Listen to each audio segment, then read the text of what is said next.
بسم اللہ الرحمن الرحیم۔ صدقہ جاریہ کی نیت سے شیئر کریں۔ حضرت ابن عباس رضی اللہ تعالیٰ عنہ نے فرمایا کہ وہ حضرت خضر علیہ السلام تھے، پھر ان کے پاس سے ابی بن کعب گزرے تو عبداللہ بن عباس رضی اللہ تعالیٰ عنہ نے انہیں بلایا اور کہا کہ میں اور میرے یہ رفیق موسیٰ علیہ السلام کے اس ساتھی کے بارے میں بحث کر رہے ہیں جس سے انہوں نے ملاقات چاہی تھی۔ کیا آپ نے رسول اللہ صلی اللہ علیہ وآلہ وسلم سے اس کے بارے میں کچھ ذکر سنا ہے؟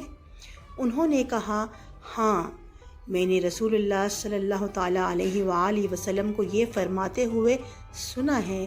ایک دن حضرت موسیٰ علیہ السلام بنی اسرائیل کی ایک جماعت میں بیٹھے ہوئے تھے کہ اتنے میں ایک شخص آیا اور اس نے آپ سے پوچھا، کیا آپ جانتے ہیں کہ دنیا میں کوئی آپ سے بھی بڑھ کر عالم موجود ہے؟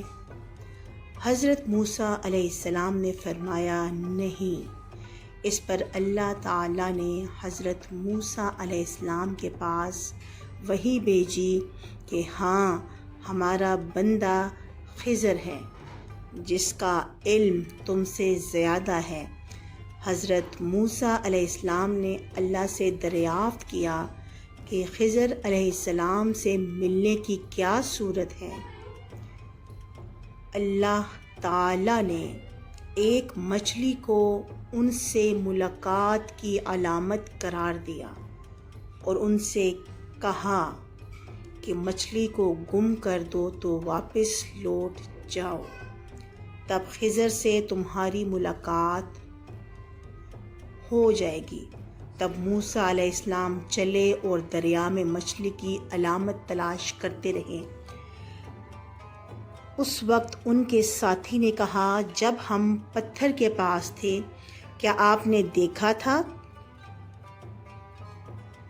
میں اس وقت مچھلی کا کہنا بھول گیا اور شیطان ہی نے مجھے اس کا ذکر بھلا دیا۔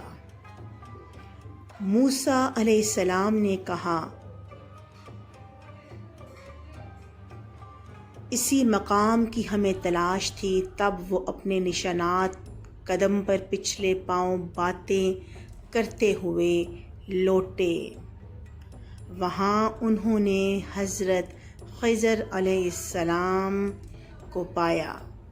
پھر ان کا وہی قصہ ہے جو اللہ تعالیٰ نے اپنی کتاب قرآن مجید میں بیان کیا ہے۔ صحیح بخاری کی حدیث نمبر 74۔ صدقہ جاریہ کی نیت سے شیئر کریں۔ جزاک اللہ خیرا۔ اللہ حافظ۔